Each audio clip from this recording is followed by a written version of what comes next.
कृश शरीर मुनि पटी परिधाना,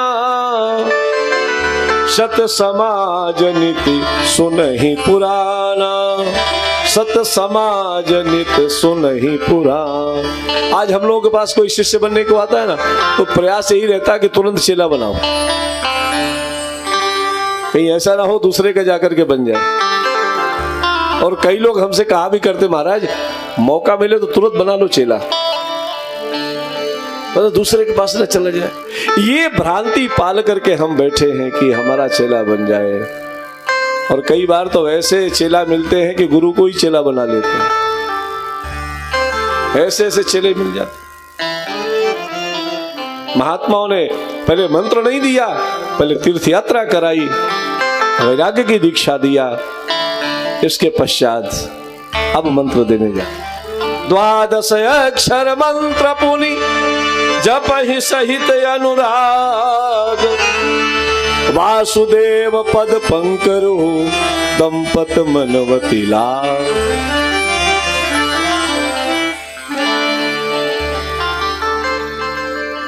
अब 12 मंत्र का जो चर्चा होती है तो वैसे तो कहा जाता ओम नमो भगवते वासुदेवाय नमः, इसी को 12 मंत्र कहते हैं।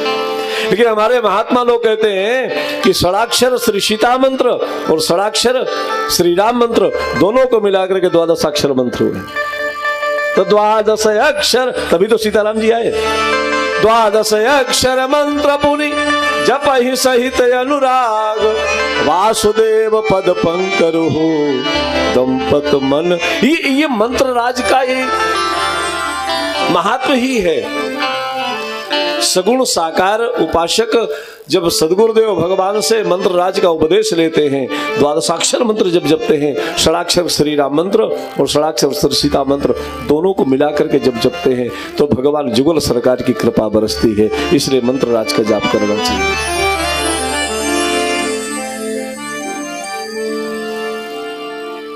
और जब मंत्र जपे तो कितना सुंदर इसमें विधि लिखी है। मंत्र ऐसे नहीं जपना चाहिए कि कई बार तो ऐसे लोग महाराज आंगन में तो तुलसी का पौधा लगाएंगे, आंगन में तुलसी का पौधा और फ्रिज में अंडा। अब कैसे भजन में मन लगेगा? भजन में मन तो तब लगता है जब करही आहार साक फल कंदा, करही आहार साक फल कंदा, सुमिरहि ब्रह्म सच्चिदानंदा, सुमिरहि ब्रह्म सच्चिदानंदा, उनि हरि हेतु करन तप लागे, वारी आधार मूल छल त्यागे, उनि हरि हेतु करन तप लागे, वारी आधार मूल छल त्यागे। तपस्या में 3 चीजें सब बड़ी महत्वपूर्ण है, पेट, पैर और मस्तिष्क। ये तीनों कैसे पवित्र होंगे? गोस्वामी जी ने इसमें विधि बताई। करही आहार साक फल कंदा। आपके पैरों में ताकत नहीं है तो आसन कैसे लगेगा? इसलिए कंद का आहार पैर को स्वस्थ करता है। साग फल कंदा, और साग भाजी से पेट स्वस्थ होता है और फल से मस्तिष्क स्वस्थ होता है। तो भगवत उपासना में पैर, पेट और मस्तिष्क तीनों को पवित्र होना चाहिए, तीनों स्वस्थ होना चाहिए।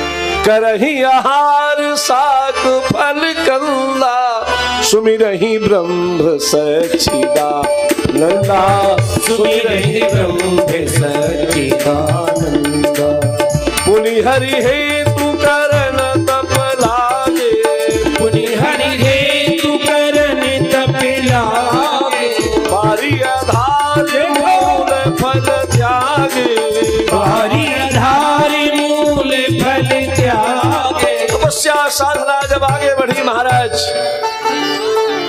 तो कंद को भी छोड़ दिया, आहार त्याग दिया, अब तो बारी आधार जल के सहारे रहे। पूरे अभिलाष निरंतर होई, देखिए नयन परम प्रभु सोई। उस परम प्रभु की एक कृपा कटाक्ष प्राप्त करने के लिए गोस्वामी जी महाराज कहते हैं, यही विधि बीते बरस खट सहस बार आहार। 6000 वर्ष खाली जल पी करके रहे। कितने दिन? यही विधि बीते बरस खट सहस बार आहारी, संबत सप्त सहस्र पुनि रहे समीर आधार।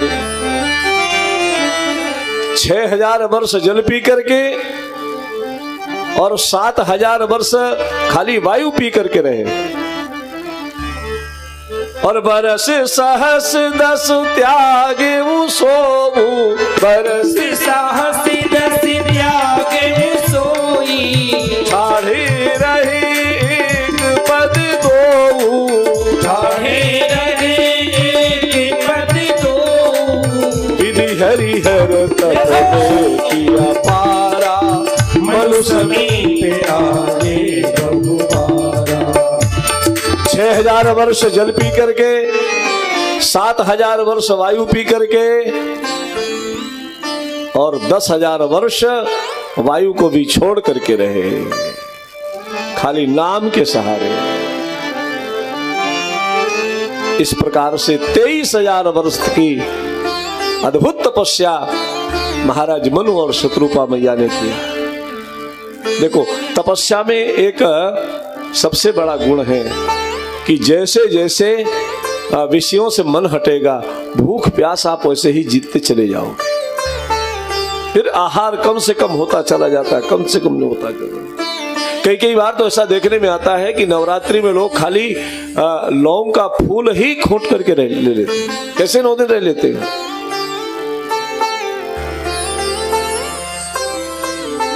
अस्थि मात्र होई रहे शरीरा, तदपि मनाग मन ही नहीं पीरा। खाली हड्डी का ढांचा बचा है, कुछ है नहीं शरीर में, लेकिन अनुराग बराबर है। ब्रह्मा विष्णु महेश तीनों आए और तीनों के आने पर और बार बार आग्रह कर रहे हैं, वरदान मांगो मनु, वरदान मांगो, वरदान मांगो। देने वाला निराश हो गया, लेने वाला मना कर रहा है।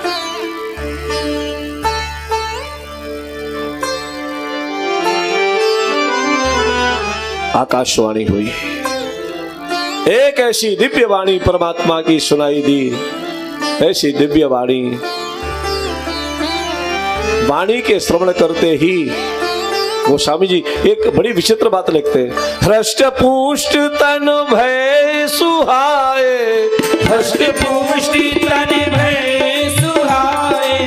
मानहु अब ही भवन ते आए, मानहु अब ही भवन ते आए। मृतक जियावन गिरा सुहाई, श्रवण रंग हुई उरित बेटाई। महाराज जैसे ही आकाशवाणी हुई, मनु मांगो क्या चाहते हो, बताओ किस क्या दे दूं तुम्हें। और भगवान की वाणी कान में सुनाई पड़ी और कर्ण के माध्यम से हृदय में प्रवेश की, और हृदय में प्रवेश करते ही हृष्ट पुष्ट तन भय सुहाए। अब उस वाणी में पता नहीं कौन सा घोल मिला हुआ था कि खाली वाणी ने हृष्ट पुष्ट कर दिया, कुछ खाया पिया भी नहीं गया। मान हो वही भवन ते आए, मानो अभी अभी चले आ रहे हैं। तो कई बार अब ये बुद्धि इसमें तर्क करती है कि ऐसे कैसे संभव हो सकता है कि कभी कुछ खाया पिया नहीं, 23,000 वर्ष से पानी नहीं पिया और हर्ष पुष्ट तन भय सुहाए।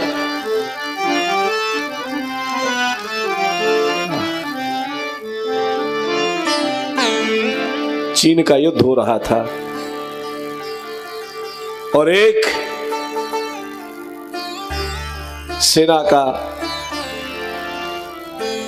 सैनिक अपनी पत्नी को कह करके गया, अभी अभी विवाह होकर के आया था। एक ही रात्रि पास में रह पाया होगा, पत्नी से विदा लेकर के चल पड़ा।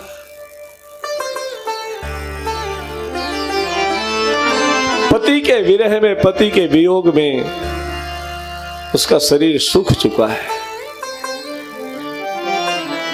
इतना सूख गया शरीर कि कलाई में जो चूड़ी थी ना, वो अपने आप बाहर आने लगी।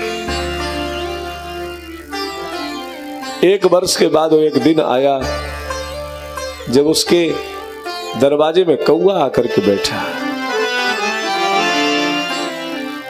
कौवे ने जैसे बोलना शुरू किया तो उसने खींच करके उसको उड़ाने का प्रयास किया, तो उड़ाते समय चूड़ी अपने आप हाथ से निकल गई, नीचे गिर करके टूट गई।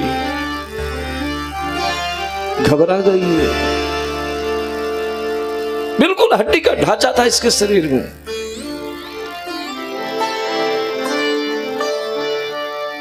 चूड़ी टूट गई, मेरी कंगन टूट गया। और तब तक गांव की उसकी एक सहेली, एक सखी उछलती हुई आई। अरे तुम बैठी हो, ऐसी यहाँ बैठी हो, और भैया तो हमारे विजयी होकर के आ गए हैं, दरवाजा खोलो। इतना सुना, हृष्ट पुष्ट तन भय सुहाए, उठने की क्षमता नहीं है, शरीर में ताकत आ गई महाराज। जैसे एक विरही स्त्री पति के विरह में बैठी हुई है, ऐसे ही जब साधक के जीवन में परमात्मा की वाणी सुनाई देती है, एक नवीन चेतना प्राप्त हो जाती है। गोस्वामी जी महाराज कहते हैं, हृष्ट पुष्ट तन भय सुहाए, मन हुआ वही भवन ते आए, मृतक जीवन गिरा सुहाए, श्रवण रंध्र हुई दुर्जन आई, श्रवण रंध्र हुई दुर्जन आई, श्रवण रंध्र हुई दुर्जन आई। श्रवण सुधा सम बचन पुलक प्रफुल्लित गान, बोले मन कर दंडवत प्रेम हृदय समान, बोले मनु करि दंडवत प्रेम हृदय समान।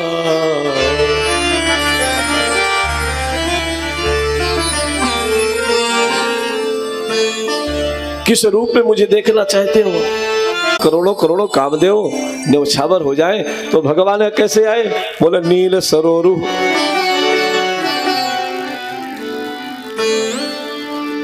ये सरोवर कहां पर है? नीला कमल कहां खिलता है? कैलाश में। और जहां कैलाश में भगवान शिव बैठ करके कथा कहते हैं, उस जगह का नाम है ज्ञान का घाट। रामचरितमानस में 4 घाटों का दर्शन है, ज्ञान, कर्म, उपासना और भक्ति, शरणागति। तो जो ज्ञान के घाट में बैठे हैं भगवान शिव, वो कहते हैं नील सरोरु और नीलमणि।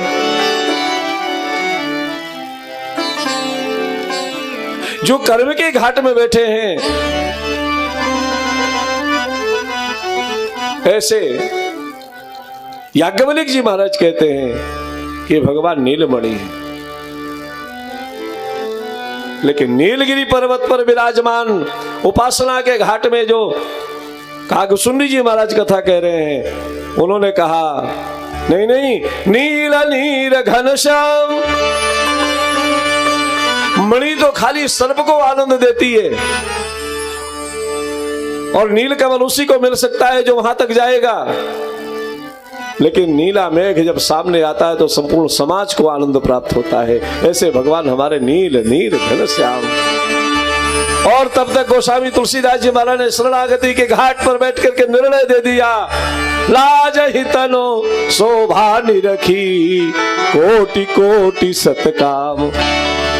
ये गोस्वामी जी का मत, शरणागति के घाट में भगवान ने कहा कि बिल्कुल चिंता मत करो। भगवान को देख करके महाराज मनु जी महाराज ने हाथ जोड़ करके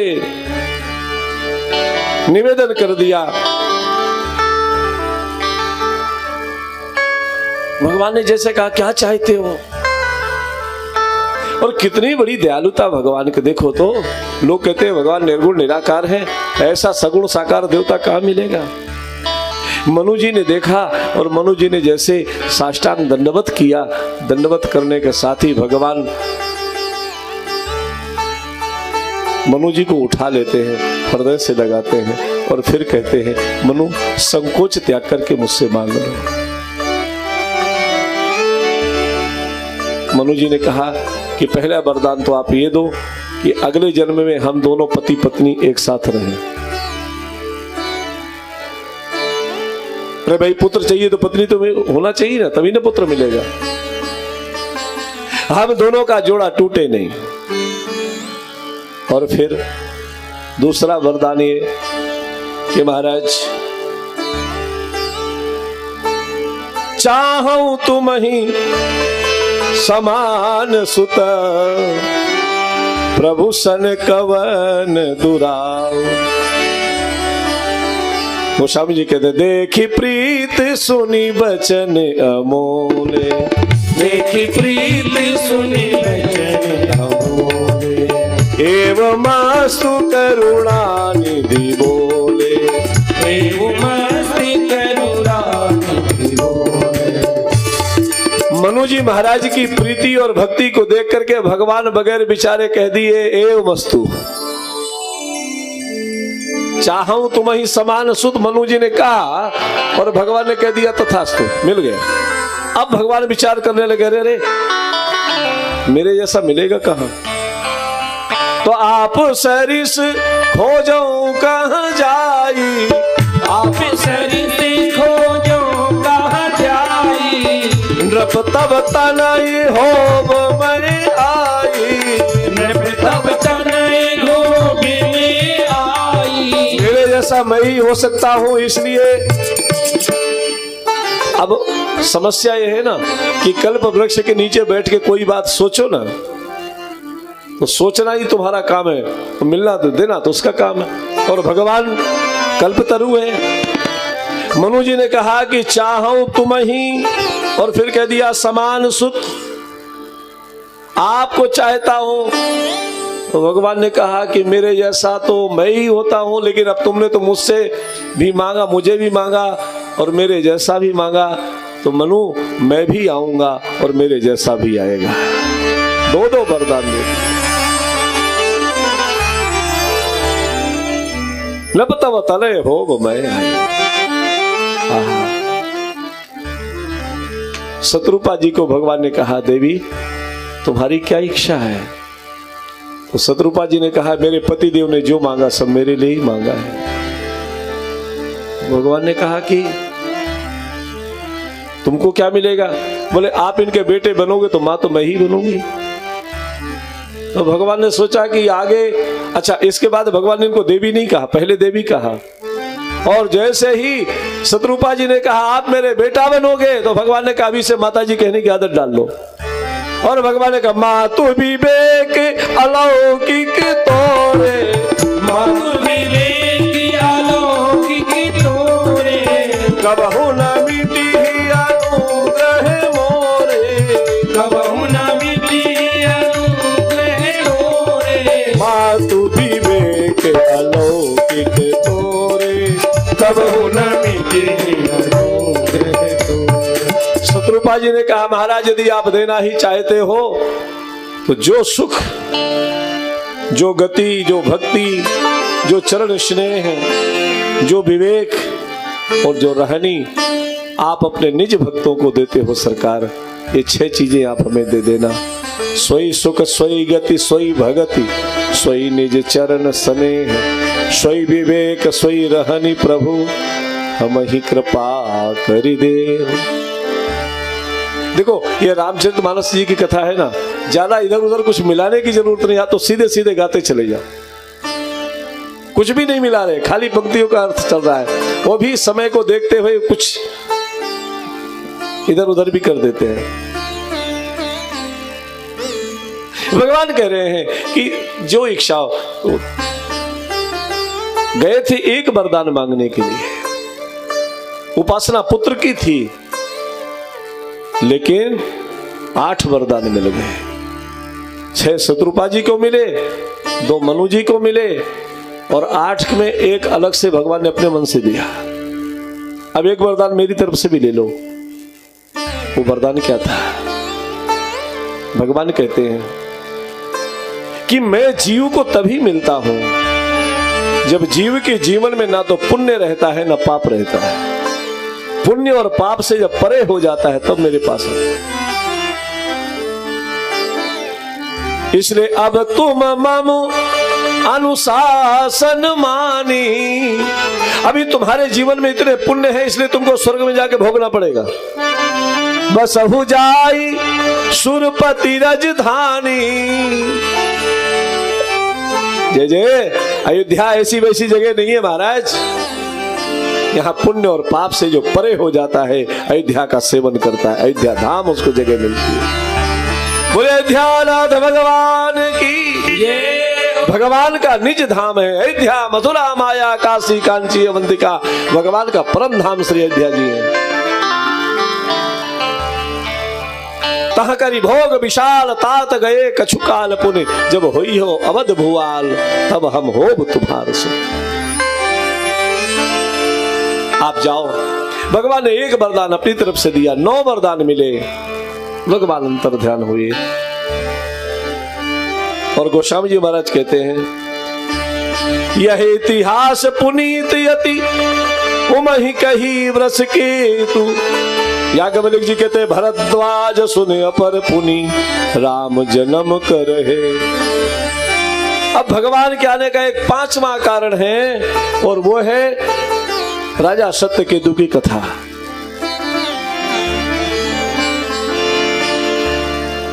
सत्य की पताका, केतु कहते पताका को, ध्वजा को।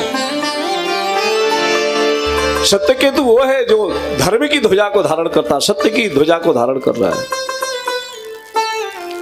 और इसके 2 पुत्र हैं। ज्येष्ठ पुत्र का नाम प्रताप भानु है और दूसरे पुत्र का नाम अरिमर्दन है।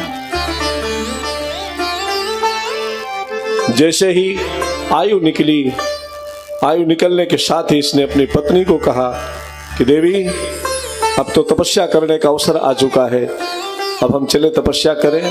क्यों? ये आयु ऐसी निकलती जा रही है, चली जा रही है उम्र धीरे धीरे, चली जा रही है उम्र धीरे धीरे। पल पल वो आठों प्रहर धीरे धीरे, पल पल वो आठों प्रहर धीरे धीरे। बचपन भी जाए जवानी भी जाए, बचपन भी जाए जवानी भी जाए।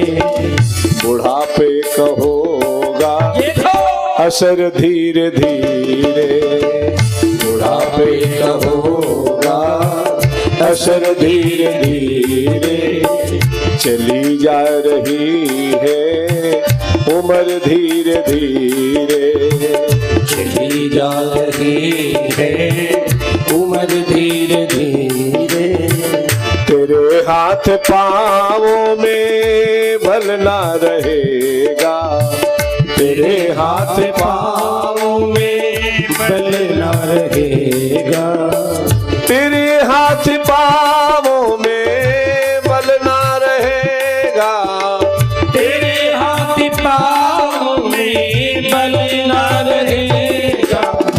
झुकेगी तुम्हारी कमर धीरे धीरे, झुकेगी तुम्हारी कमर धीरे धीरे। चली जा रही है उम्र धीरे धीरे, चली जा रही है उम्र धीरे धीरे धीरे। शिथिल अंग होंगे सभिक दिन तुम्हारे, शिथिल अंग होंगे सभिक दिन तुम्हारे। शिथिल अंग होंगे सभिक दिन तुम्हारे, शिथिल अंग होंगे सभिक दिन तुम्हारे। तेरी मंद होगी नजर धीरे धीरे, तेरी मंद होगी नजर धीरे धीरे धीरे। चली जा रही है उम्र धीरे धीरे चली जा रही है, उम्र धीरे धीरे। बाल सफेद हो गए तो काले कर लिए। किसी ने कहा महाराज आप बाल काले करते नहीं हो। अच्छा बाल सफेद श्रेष्ठ है काले श्रेष्ठ है, बताओ। बाल काले करने में कितना समय लगता है? ज्यादा ज्यादा 5 मिनट, और सफेद करने में पूरे 40 साल लग जाते हैं। तो इस 40 साल की कमाई को काला क्यों करना चाहते हो जब सफेद हो गया है मामला सब? अरे ये सफेदी ने तुम्हारी काली माँ को भी श्वेत कर दिया, व्हाइट कर दिया, व्हाइट मनी कर दिया महाराज। बुढ़ापे में सब व्हाइट हो जाता है।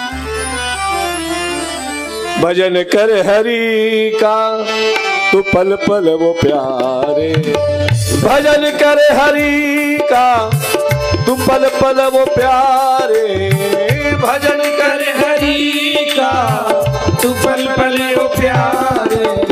तो बन जाए तेरा जीवन धीरे धीरे, तो बन जाए तेरा जीवन धीरे धीरे।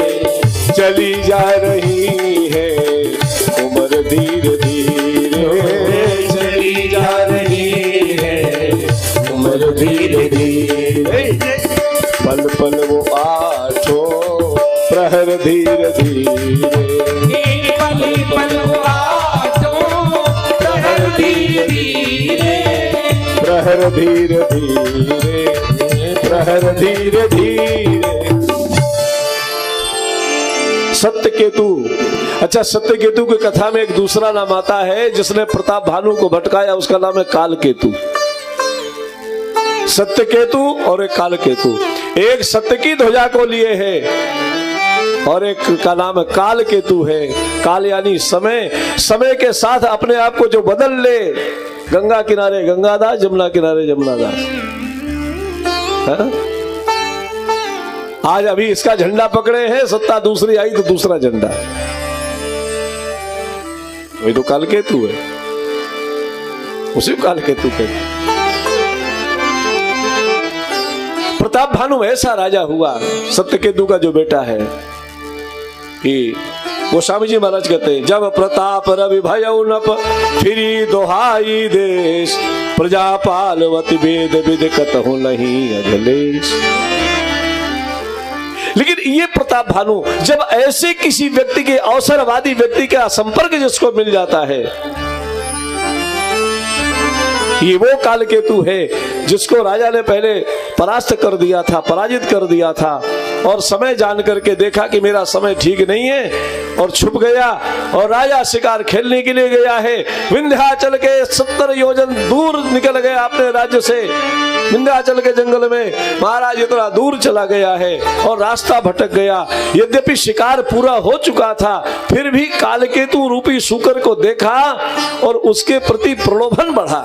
देखो प्रताप भानु बहुत सुंदर राजा है। प्रताप भानु ने जितना दान किया, धर्म किया, पुण्य किया, नाना बापी कूप तड़ागा, विप्र भवन सुर भवन सुधाए, कितने कितने धर्मशाले बनवाए, बापियां बनवाई, कूप बनवाए, बगीचे बनवाए, कितने वृक्ष लगवाए, कितने ब्राह्मणों की कन्याओं की शादियां किया, दान किया, गौ दान किया, वस्त्र दान किया, अन्न दान किया, सब कुछ किया, लेकिन उसको भी प्रलोभन कहां खींच करके ले गया?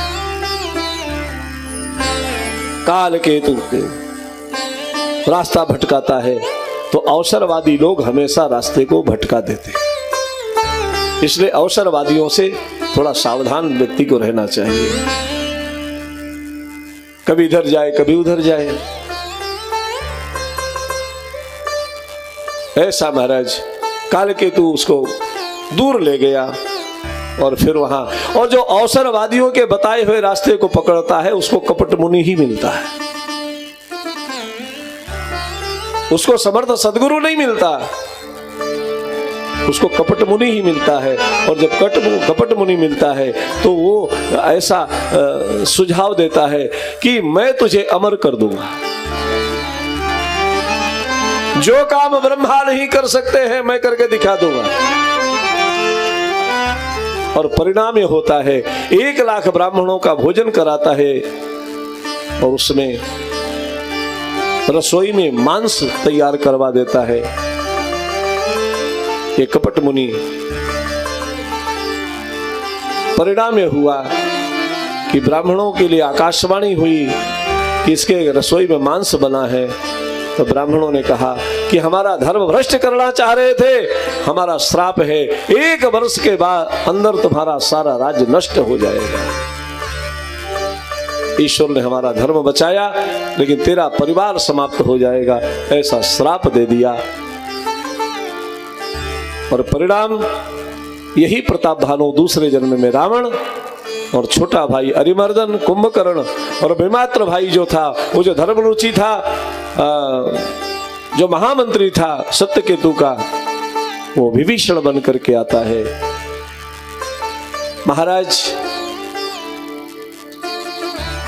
पुलस्त ने जो तपस्या किया था और पुलस्त का जो विवाह हुआ, उससे विशस्त्रवा नाम के ऋषि पैदा हुए। उनकी प्रथम पत्नी जो हुई, उससे जो धनाध्यक्ष है कुबेर, इनका प्रादुर्भाव हुआ। और दूसरी पत्नी जो कैकसी हुई, जो दैत्य कुल से आती थी, राक्षसी कुल से आती थी, उसकी कोख से 3 पुत्र उत्पन्न हुए, रावण, कुंभकर्ण, विभीषण। कुबेर से लंका को जीत लिया, पुष्पक विमान को जीत लिया, स्वयं राजा बनकर के बैठ गया। ब्रह्मा की आराधना किया है, ब्रह्मा की उपासना किया है और ब्रह्मा से वरदान में मांगा है, हम काहू के मरहि न मारे, हम काहू के मरहि न मारे, वानर मनुज जात दुई बारे, वानर मनुज जाति दुई बारे, हम काहू के मरहि न मारे, वानर मनुज जाति दुई बारे। हम किसी के हाथ से मरे नहीं, ब्रह्मा जी ने कहा मरना तो पड़ेगा ही। अच्छा, कई बार हम लोग भी अमर रहने के सोचते हैं और ये जानते हुए कि मरना ही है। ये हर व्यक्ति जानता है कि मरना है, लेकिन मृत्यु को भूल जाता है। बस मृत्यु यदि याद रहे 24 घंटे, तो हो सकता है कुछ मामलों में हम कदम गलत रास्ते में न रखें। मृत्यु को हमको मरना है, अब क्या, हम जैसा करेंगे वैसा हो। अब हमारी सत्ता ही है, अब हमारा राज्य आया है। और सत्ता तो सुरक्षित तभी होगी जब इस देश में राम राज्य स्थापित होगा। आज हम लोगों के मध्य में हमारे श्री अजय मिश्रा जी पधारे हैं और समाज के आग्रह पर उन्होंने एक दिव्य संगठन तैयार किया, जिसका नाम हुआ राम राज्य परिषद। राम राज्य परिषद, एक बार खड़े हो जाए तो सब आपको देख लेंगे। श्री अजय भैया, सब लोग करतल ध्वनि से आपका स्वागत करें। बहुत ही धर्मानुरागी हैं और पता नहीं कितने कितने जीर्ण शीर्ण मंदिरों का इन्होंने उद्धार किया है, जीर्णोद्धार करके उसको सुरक्षित किया है। ऐसे धर्मप्राण व्यक्ति, और इनका एक स्वप्न, ये समाज तभी सुरक्षित रह सकता है जब राम राज्य के आदर्श लागू हो जाए। सब नर करहि परस्पर प्रीति, चलहि स्वधर्म निरत श्रुति नीति, चारु चरण धर्म जग माहि, पूरी रहा सपनेउ अगनाए।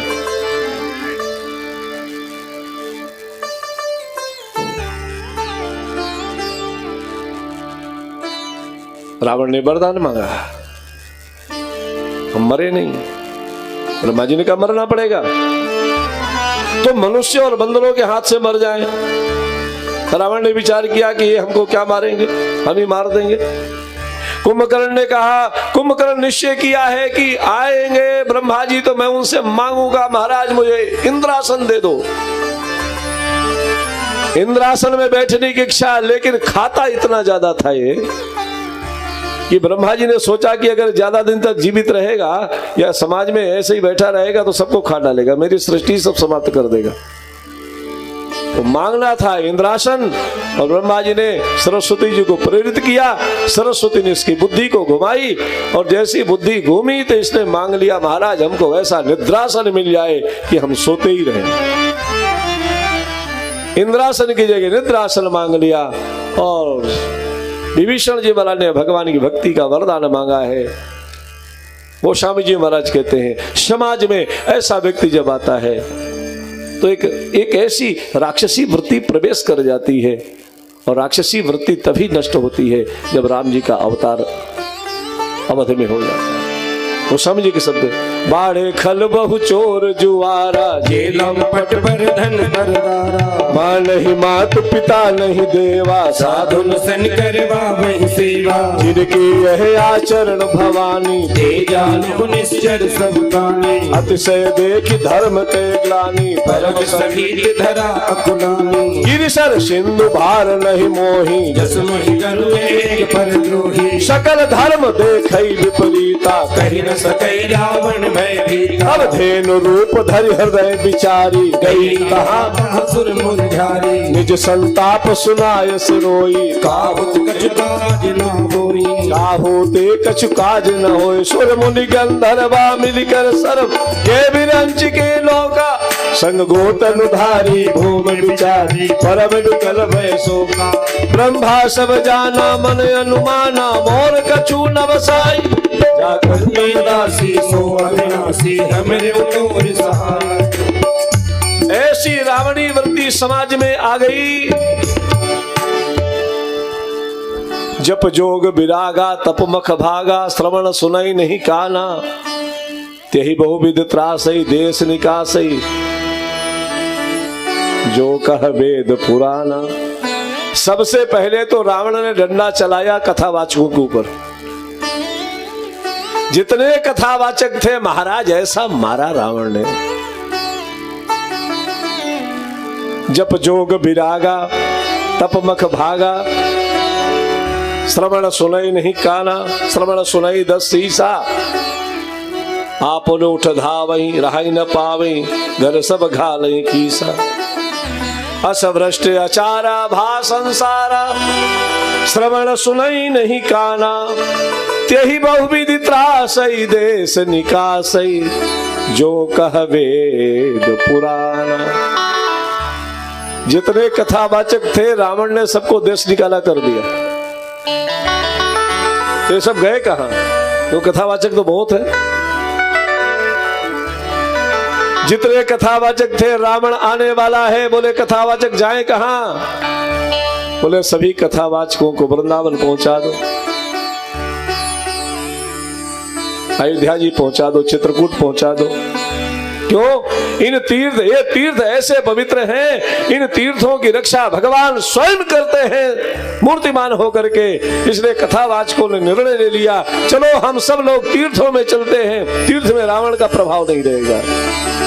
इसलिए चित्रकूट अयोध्या वृंदावन में जाकर के रहना शुरू कर, और तभी से तीर्थों में खूब कथावाचक मिल जाते हैं। श्रोता भले ही कम पड़ जाए लेकिन कथावाचक की कमी नहीं पड़ेगी। तेई बहुविध त्रासई देश निकासई, जो कह वेद पुराना। ऐसा रावणी वृत्ति समाज में आ गई।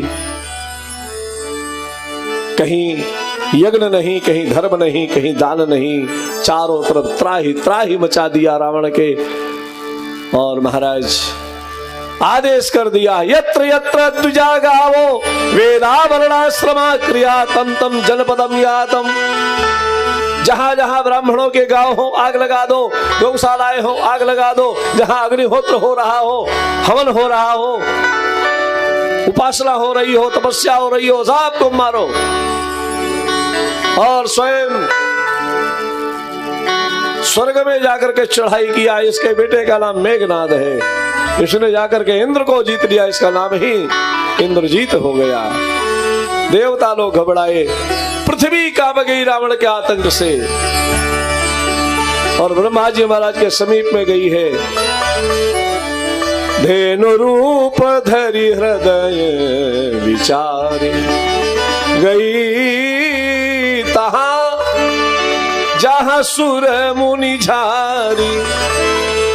अपना कष्ट सुनाया तो ब्रह्मा जी ने कहा कि तुम्हारे दुख से तो हम भी दुखी हैं, लेकिन इस दुख से छुटकारा तो खाली परमात्मा ही दिला सकते हैं। चलो परमात्मा को खोजो, मिलेगा कहाँ? तो भगवान शिव कहते हैं, देवी जब सब देवता इस तरह से घूम रहे थे तो हम भी उसी झुंड में थे, हम अलग थोड़ी थे। त्यही समाज गिरजा में रहूं अवसर पाई। क्योंकि रावण के आतंक से आतंकित तो भगवान शंकर भी थे ना। रावण से भगवान शंकर से रावण ने कहा कि महाराज आप हमें लंका तो दी, लेकिन पार्वती दे दो। भगवान तो औषधदानी, पार्वती ही दे दी है। अब पार्वती को लेके जा रहा है। पार्वती मैया ने सोचा कि राक्षस है, अगर कहीं ले जाएगा तो बड़ा अनर्थ होगा। भगवान नारायण से प्रार्थना किया और भगवान नारायण ने पार्वती मैया को कहा कि आप तो राक्षसी का स्वरूप बना लो। और राक्षसी का स्वरूप बनाया और साधु का स्वरूप बना करके भगवान पहुंचे और रावण से कहे, अरे अरे रावण तूने इतनी बड़ी तपस्या किया भगवान भोलेनाथ की, और तुझे मिला क्या? बोले स्त्री रत्न साथ में लेके जा रहा हूं। पीछे तो देखो कौन है। देखा तो विकराल राक्षसी का रूप था। रावण को बड़ा गुस्सा आया और दौड़ा दौड़ा आया और कैलाश ही पलट दूंगा। कैलाश को उठाने लगा। पार्वती मैया ने कहा कि महाराज ऐसे को चेला बनाए हो कि आप ही को उठा कर फेंक दे रहा है। और भगवान शिव ने अपने दाहिने चरण के अंगूठे से जैसे ही कैलाश को दबाया, रावण नीचे दब गया और बहुत दिनों तक रोता रहा। इसलिए रोवन रोवन रोवन से रावण रावण रावण नाम हो गया। बहुत दिनों तक रोया। भगवान शिव कहते हैं, लकड़ी के अंदर जैसे आग रहती है, गाय के अंदर जैसे घी रहता है, मेरा परमात्मा से सर्वत्र निवास करता है। आग जग में सब रहित विरागी। मुझसे पूछते हो तो मेरा मत ये है कि मेरा परमात्मा सर्वत्र व्याप्त है। प्रेम त प्रभु प्रगट ही जिमियागी। इसलिए यदि हम उसकी प्रार्थना यहीं पर करें तो हो सकता है भगवान ही हमको आश्वासन दे दे। सब देवताओं ने भगवान शिव के साथ में स्वर मिला करके स्तुति करना प्रारंभ किया है। और भगवान की जो स्तुति गाई गई, वैष्णव जनों ने संध्या कालीन अपनी स्तुति में उसको शामिल कर लिया। गोस्वामी जी महाराज कहते हैं, देवताओं ने स्तुति गाई, जय जय सुरनायक जन सुखदायक प्रणत पाल भगवंता गोद जेतारी जय असुरारी सिंधु सुता प्रिय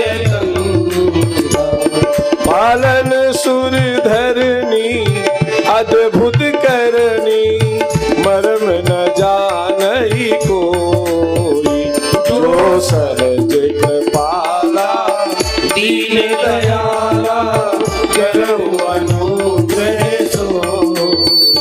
जय जय अविनाशी सब घटवासी व्यापक परमानंदा अभिगत गोपीतम चरित पुनीतम माया रहित मुकुंदा जहि लागी विरागी अति अनुरागी विगत मोह मुनि वृंदा निशिवास गुनि गण गावहि जयति सच्चिदानंदा सीताराम राम राम सीताराम राम राम सीताराम। दोनों हाथ ऊपर करके सीताराम राम राम सीताराम राम राम सीताराम राम राम सीताराम राम राम सीताराम राम राम सीताराम राम राम सीताराम राम राम सीताराम राम राम सीताराम राम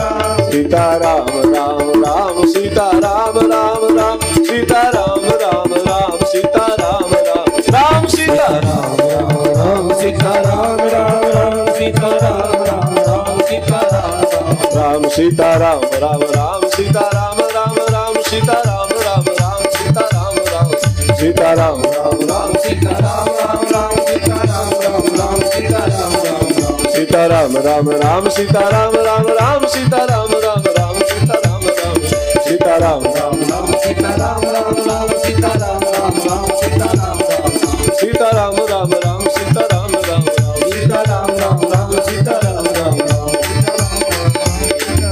जानी सभे सुर भूमि सुनी वचन समेत सने गगन गिरा गंभीर भई हरहु शोक संदेह गगन गिरा गंभीर भई हरणि शोक संदेह जानी सभे सुर भूमि सुनी वचन समेत सने। देवताओं की प्रार्थना को सुन करके आकाशवाणी में भगवान आदि नारायण ने आश्वासन दे दिया है। बाबा लिखते हैं जनि डर बहु मुनि सीत सुरेशा तुम ही लागी धरी अंसन सहित मनुज अवतारा लई हम दिन कर से उदारा कश्यप अदित महातप की दिन कह मैं दशरथ कौशल्या रूपा कौशलपुरी प्रगट नर भूपा तिनकी ग्रह अवतरी है मुजाई रघुकुल तिलक सोचारे भाई रघुकुल तिलक सुचारू आश्वासन मिल गया है। भगवान ने आकाशवाणी में कहा जनि डर बहु देवताओं डरो मत तुम्हारे हित के लिए मैं पृथ्वी पर अवतार ग्रहण करूंगा। पूर्व में जिन्होंने तपस्या किया है कश्यप अदिति महातप कीन्हा तिनका मैं पूरब वर दीना ते दशरथ कौशल्या रूपा कौशलपुरी प्रगट नर भूपा तिनके ग्रह अवतरी हो जाई रघुकुल तिलक सचार्यो भाई नारद वचन सत्य सब करी हो परम शक्ति समेत। इसमें 3 कल्पों की कथा जुड़ी है रामावतार में, जिसमें एक महाराज मनु और शत्रुपा जी का, एक कश्यप और अदिति जी की तपस्या और एक नारद जी का श्राप। ये जो अभी 52 ब्रह्मांड में जो अवतार हुआ भगवान का, जिस ब्रह्मांड में हम लोग रहते हैं इस ब्रह्मांड का नाम 52 ब्रह्मांड है। इसमें 3 कल्पों की कथा जुड़ी हुई है। भगवान का आश्वासन ब्रह्मा जी ने सुना और ब्रह्मा जी ने देवताओं को कहा भगवान आ रहे हैं, भगवान का अवतार होने जा रहा है और परमात्मा अवतार ले इसके पहले हम सब सेवा करने के लिए उनके पार्षद बन करके पहुंचे। आदेश कर दिया है। गोस्वामी जी कहते निज लोक ही विरंचिगे देवन ही सिखाई बानर तनु धरी धरी मही हरिपद से बहु जाए। सब देवता अपने अपने धाम को गए और तब गोस्वामी तुलसीदास जी महाराज संपूर्ण समाज को ले चलते हैं श्री अयोध्या धाम। बोल अयोध्या धाम की अवधपुरी रघुकुल मणि रावु वेद विदित दशरथ नाऊ धर्म धुरंधर गुण निधि ज्ञानी हृदय भगति मति साध में पानी। महाराज अयोध्या नरेश चक्रवर्ती सम्राट महाराजाधिराज महाराज दशरथ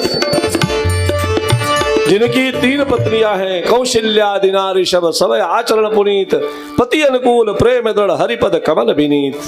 कौशल्या कैकेयी सुमित्रा तीनों देवियां और महाराज दशरथ के हृदय में ग्लानि हुई। सिंहासनारूढ़ सिंहासन पर बैठे हैं। यहाँ पर पुराण की कथा जुड़ती है। एक बार महाराज स्वर्ग गए और स्वर्ग में पहुंचे तो इंद्र ने अपना आधा सिंहासन खाली कर दिया। महाराज आधिराज चक्रवर्ती सम्राट का स्वागत हुआ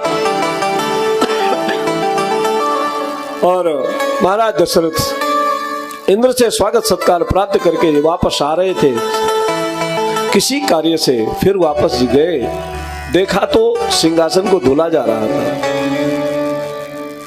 महाराज ने कहा, सिंहासन धोया क्यों जा रहा है? तो इंद्रपुरी के रक्षकों ने कहा कि महाराज, इसमें आप अभी बैठे थे ना, और आपके जीवन में कोई संतान नहीं है, आप संतानहीन हैं, और संतानहीन यदि हमारे इस सिंहासन पर महाराज के कोई बैठ गया तो अशुद्ध हो गया सिंहासन, इसलिए इसको आकाश गंगा के जल से धोया जा रहा है। महाराज को इतनी गिलानी हुई, सिंहासन पर बैठे हैं। गोस्वामी जी कहते, एक बार भूपति मन माही, भय गलानी मोरे सुत नाही। मेरी कोई पुत्र नहीं है, ग्लानी हो गई।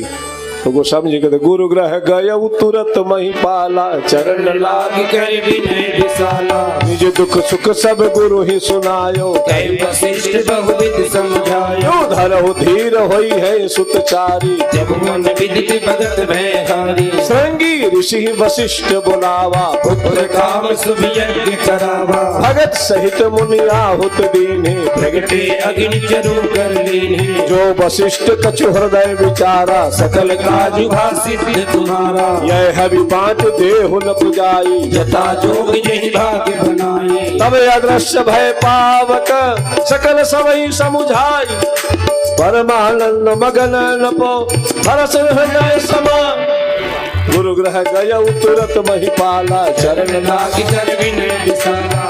महाराज को गिलानी हुई और महाराज अपने सिंहासन से उठ करके सीधे गुरु ग्रह में पधारे हैं, और गुरु ग्रह में जाकर के महाराज के चरणों में जाकर के पहुंचे।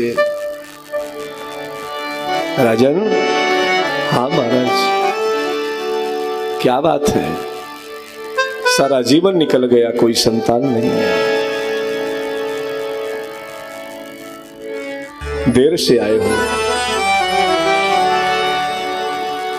लेकिन धैर्य धारण करो, मेरे आशीर्वाद से 4 संतान होगी।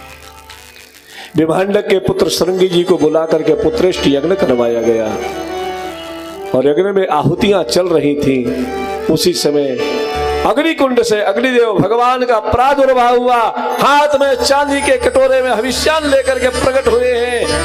बोल अग्निदेव भगवान की जय। और महाराज वशिष्ठ को प्रदान किया, महाराज आप अपने शिष्य दशरथ जी को दे, राजा को दे, और हविष्यान का प्रसाद वशिष्ठ जी के द्वारा महाराज आदिराज चक्रवर्ती को प्राप्त हुआ। और महाराज ने ला करके वो खीर का प्रसाद जो अग्निदेव भगवान ने प्रदान किया था, आधा हिस्सा कौशल्या मैया को दिया गया, आधे हिस्से के 2 भाग हुए, एक कैकेयी जी को, और जो शेष बचा उसके 2 भाग किए। कौशल्या जी से सुमित्रा जी को दिलाया और कैकेयी जी से सुमित्रा जी को दिलाया। तीनों माताएं गर्भवती हो गई हैं। यही विधि गर्भ सहित सब रानी, भई सखल हर्षित सुख भाई। माताएं गर्भवती हुई हविष्यान के प्रसाद से। भगवान शिव भी कथा कहते कहते पार्वती मैया को बोले, देवी अब कथा बंद। तो महाराज कथा क्यों बंद कर रहे हो? बोले हमारा परमात्मा निराकार से निराकार होकर के आने वाला है, तो हम भी वहीं पहुंचेंगे।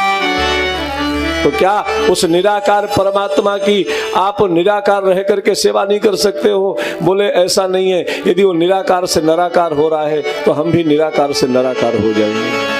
आप कैसे पहुंचोगे? बोले हम तो बंदर बन के पहुंचेंगे। हम बंदर बन के पहुंचेंगे। पार्वती मैया ने कहा आप बंदर बन के जाओ, कोई बात नहीं, लेकिन अपनी पूंछ हमको भी बना लो। पार्वती मैया साथ साथ में है, और ऋषियों के प्रसाद से शंकर सुवन केसरी नंदन, तेज प्रताप महाजगवंदन, ऐसे श्री हनुमान जी महाराज का प्रादुर्भाव आंजनेय मैया के कोख से हुआ। भगवान शिव रुद्र देह तज नेह बस बानर भे हनुमान। स्वयं भगवान शिव 11वें रुद्र के रूप में हनुमान जी के रूप में पधारे हैं। बोलिए श्री हनुमान जी महाराज की जय।